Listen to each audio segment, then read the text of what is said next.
ओम नमो भगवते वासुदेवाय।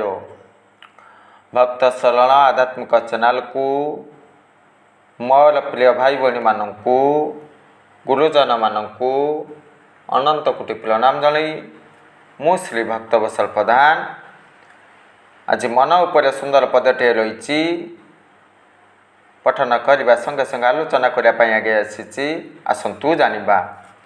ए मन भावुथाई जहा काले प्राप्त हुए ताहा।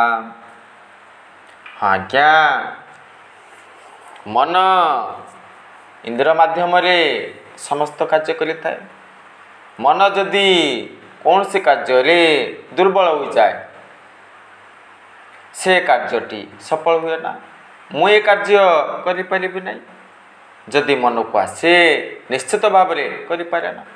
मु ए कार्यटी सुंदर भाव में करि ताही करि थाए। जदि निजकू सिंह भावे सिंह परि होता है, जदि निजकू दुर्बल मना करे दुर्बल हो जाए। सुंदर भाव में विवेकानंद कहते मन सुदृढ़ करने दरकार, दृढ़ संकल्प भावना जागृत करने दरकार, कर्म करने दरकार। निश्चित भाव में सफलता हासिल कर। गोटे उदाहरण नवा। जड़े पथिक दिन द्विपहरे भ्रमण करुले, प्रबल खला होता। तेणु कौन करेंगे से श्रम दूर करने बन रे गोटे वृक्ष मूल बसी पड़े। से जानी नथिले से वृक्षटी कल्पवृक्ष। मने मने चिंतन कले, भाविले अरे सुस लगुच के स्थान रे मु जलपान करी जल मिलता कि भावी नेले। संगे संगे स्वर्ण ग्लास निकट को आसला, सुंदर भाव पान कले। तापर कौन करेंगे अरे किसी खाद्य मिलता कि भोक लगुच। संगे संगे रत्न थाल स्वादिष्ट खाद्य आसला, भक्षण कले, जलपान कली, खाद्य भक्षण कली। जदि यही स्थान रे पलंक आसंता शयन करि थांती, संगे संगे आकाशरू सुंदर पलंकटे आसला, शयन कले। हाँ देह हाथ दुर्बल लगुच, जदि कई गुड़ा हाथ मुड़ामुड़ी करती निश्चित भाव में आराम लगता। संगे संगे जड़े दिव्यमय अप्सरा उपस्थिति जाहिर कले। जो भाव में चिंतन करते से भाव में से अप्सरा कार्य संपादन कले। शांति लगिला, खुशी अनुभव कले। तापर कौन घटव मन रे चिंतन कले अरे मु बन रही पुणी एकुटिया रही जथि बाघ यह स्थान में उपस्थिति जाहिर करेंगे निश्चित भाव में मत भक्षण करदे।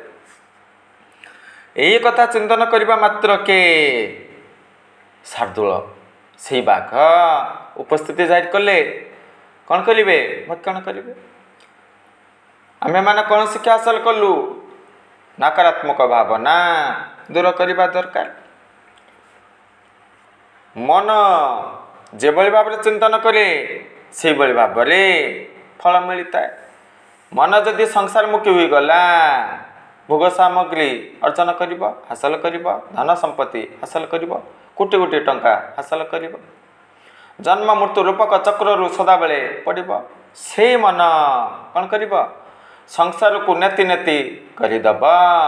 जन्म मृत्यु रूपक चक्रु मु उद्धार पाइबी, मुक्ति पाइबी, ईश्वर मार्गे भी आध्यात्मिक ज्ञान हासिल करी कौन कर ईश्वर मार्गे हो चिंतन कर जप कर ध्यान कर मुक्ति पाइब, भगवान कृपा हासिल कर। देखंतु ସେଇ ପାଣ୍ଡବ ସେ କୁନ୍ତୀ ମାତାଙ୍କର ପ୍ରସଙ୍ଗ ରହିଛି ମନରେ ସଦାବେଳେ ଈଶ୍ୱରଙ୍କ ଠାରେ ଭାବ ଭକ୍ତି ରଖୁଥିଲେ। କୃଷ୍ଣ ରହିଛି କିଛି ବି ଅସୁବିଧା ହେବ ନାହିଁ। ଯେତେ ବାଧା ବିଘ୍ନ ଆସୁ ବିପତ୍ତି ଆସୁ ବିପଦ ଆସୁ ଯାହା ବି ଆସୁ ରକ୍ଷା କରିବେ। ପିତାମହ ଭୀଷ୍ମ ଶପଥ କଲେ ଅପାଣ୍ଡବ କରିବେ। କିନ୍ତୁ ପାଞ୍ଚ ଭାଇଙ୍କ ମନରେ ଏଇ ଭାବନା ରହିଥିଲା। ସେଇଦିନ ରାତିରେ ଶୟନ କରିଥିଲେ ଭଗବାନ କ'ଣ କଲେ? ଅର୍ଜୁନକୁ ଜାଗ୍ରତ କଲେ, ଭୀମସେନକୁ ଜାଗ୍ରତ କଲେ। କ'ଣ କଲେ?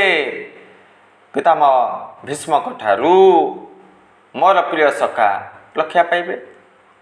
ଯେହେତୁ ମନରେ ଈଶ୍ୱରଙ୍କୁ ସବୁକିଛି ସମର୍ପଣ କରିଥିଲେ ଭଗବାନ କ'ଣ କଲେ?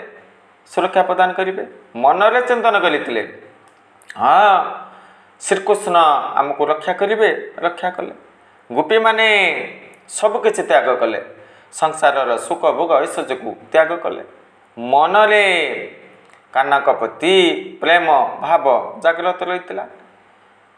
ହୃଦୟରେ ସଦାବେଳେ ଭଗବାନଙ୍କୁ ଦର୍ଶନ କରିଥିଲେ, ଭଗବାନଙ୍କର କୃପା ହାସଲ କରିଥିଲେ। ତେଣୁ ନିଶ୍ଚିତ ଭାବରେ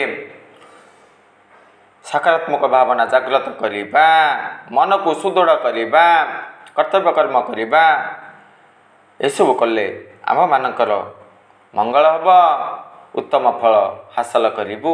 ଏସବୁ ଶିକ୍ଷା ହାସଲ କଲୁ। ଜୟ ଜଗନ୍ନାଥ।